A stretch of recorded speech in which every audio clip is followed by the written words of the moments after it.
சொல்லுது, தம்பி நீ அந்த துணியை எடுத்துகிட்டு வேலைக்கு போயிடு, என்னை ஏன் வந்து நோண்டுற, நீ என் பக்கத்தில் வராதன்றது அறிவிக்குது. நம்ம மோஸ்ட்டாக ஏன்னா ஒரு காட்டு பகுதிக்கு எங்கன்னா போகும்போது செடிக்குள்ளே இருந்துட்டால் தெரியாது. ஏன்னா அதோட இலை மாதிரியே அதோட உடல் அமைப்பு மாற்றிடும். புரியுதுங்களா? ஒரு அடியிலேருந்து 2 அடி வரையும் ஜம்ப் பண்ணி கடிக்கும். இது கடிக்கிற பொசிஷனில் இருக்குது. புரியுதுங்களா? அது இருக்கிற தலைப்பகுதி இது வரையும் வந்து போகும். இந்த டைப்பில் கடிக்காது. புரியுதுங்களா? அந்த வட்டம் போட்டிருக்க பார்த்தீங்களா, 360 டிகிரி கோணத்தில் பார்க்க தெரியும். 360 டிகிரி விஷுவல் அதுக்கு. புரியுதுங்களா? எந்த டைரக்ஷனில் வேணாலும் கடிக்கும். புரியுதுங்களா? மோஸ்ட்டாக இந்த சுருட்டை விரியன் கடிச்சிட்டா நம்மளோட பிளட்டு வந்து சிறிய உரைய ஆரம்பிக்கும். இதோட கடிச்சிடுச்சுன்னா ஒரு 10-20 செகண்ட்குள்ளே நம்ம பிளட் எல்லாமே கிளாட்டாக மாற்றிடும். புரியுதுங்களா? இன்னொரு விஷயம், அந்த பிளட்டு மாத்திர பிளட்டு பார்த்தீங்கன்னா பிளாக் கலராக மாற்றிடும். சிகப்பு கலராக இருக்காது, பிளட்டு கெட்டு போயிடும். ஒரு 2.5 மணி நேரம் ஆயிடுச்சுன்னு வச்சுக்கோங்க, கடிப்பட்ட இடத்த விட்டுட்டு மேல் பகுதியில் நம்மளுக்கு எந்தெந்த இடத்துல தூரங்கள் இருக்கோ, ஹோல்ஸ் இருக்கோ, அந்த பகுதியில் தண்ணி வடிகிற மாதிரி பிளட்டு வெளியே வரும். ஆட்டோமேட்டிக்காக வெளியில் வந்துக்கிட்டே இருக்கும். ஏன்னா நம்மளோட பிளட்டு தான் பாதிக்கப்படும் இந்த ஒரு விஷம் கடிச்சிட்டா. கடிப்பட்ட இடம் பார்த்தீங்கன்னா அப்படியே பிளாக் கலராக மாறிக்கிட்டே வரும். கட் பண்ணி எடுக்கிற லெவலுக்கு எடுத்துகிட்டு வந்துடும். 3 மணி நேரம் டைம் கொடுக்கும். 3 ஹவர்ஸ்க்குள்ளே நம்ம மெடிசன் எடுத்துக்கணும். இது 7 குட்டி போடுறேன்னு சொன்ன பார்த்தீங்களா, இது வருஷத்தில் குறைஞ்சபட்சம் 85 குட்டி வரையும் போடும்.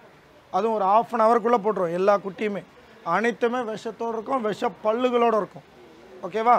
அதுக்கு அடுத்தபடியான பாம்பு கட்டு விரியன்னு சொல்லுவாங்க. இங்கிலீஷில் வந்து கிரைட்டுன்னு சொல்லுவாங்க. இந்த ட்ராயிங்கில் வரைஞ்சிருக்காங்க பாருங்கள். பிளாக் கலராக இருக்கும், வெள்ளை லைன் இருக்கும். இந்த பாம்பு இங்கே வச்சுருக்கேன். இந்த இடத்துலையே சரௌண்டிங்லேயே இருக்குது. ஆனால் நிறைய பேர் பார்த்துருப்பீங்க. கொடுத்துருங்களா? நான் காட்டுறேன் பாருங்க.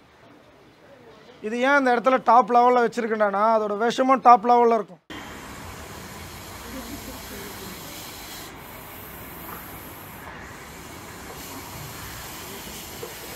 என்ன சொல்லுது, தம்பி நீ அந்த துணியை எடுத்துகிட்டு வேலைக்கு போயிடு, என்னை ஏன் வந்து நோண்டுற, நீ என் பக்கத்தில் வராதன்றது அறிவிக்குது. நம்ம மோஸ்ட்டாக எங்கன்னா ஒரு காட்டு பகுதிக்கு எங்கன்னா போகும்போது செடிக்குள்ளே இருந்துட்டால் தெரியாது. ஏன்னா அதோட இலை மாதிரியே அதோட உடல் அமைப்பு மாற்றிடும். புரியுதுங்களா? ஒரு அடியிலேருந்து 2 அடி வரையும் ஜம்ப் பண்ணி கடிக்கும். இது கடிக்கிற பொசிஷனில் இருக்குது.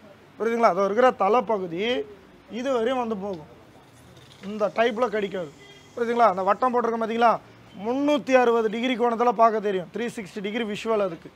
புரியுதுங்களா? எந்த டைரக்ஷனில் வேணாலும் கடிக்கும். புரியுதுங்களா? மோஸ்ட்டாக இந்த சுருட்டை விரியன் கடிச்சிட்டா நம்மளோட பிளட்டு வந்து சிறிய உரைய ஆரம்பிக்கும். இதோட கடிச்சிடுச்சுன்னா ஒரு 10-20 செகண்ட்குள்ளே நம்ம பிளட்டு எல்லாமே கிளாட்டாக மாற்றிடும். புரியுதுங்களா?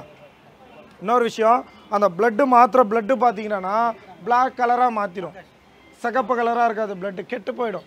ஒரு 2.5 மணி நேரம் ஆயிடுச்சுன்னு வச்சுக்கோங்க, கடிப்பட்ட இடத்த விட்டுட்டு மேல் பகுதியில் நம்மளுக்கு எந்தெந்த இடத்துல தூரங்கள் இருக்கோ, ஹோல்ஸ் இருக்கோ, அந்த பகுதியில் தண்ணி வடிகிற மாதிரி பிளட்டு வெளியே வரும். ஆட்டோமேட்டிக்காக வெளியில் வந்துக்கிட்டே இருக்கும்.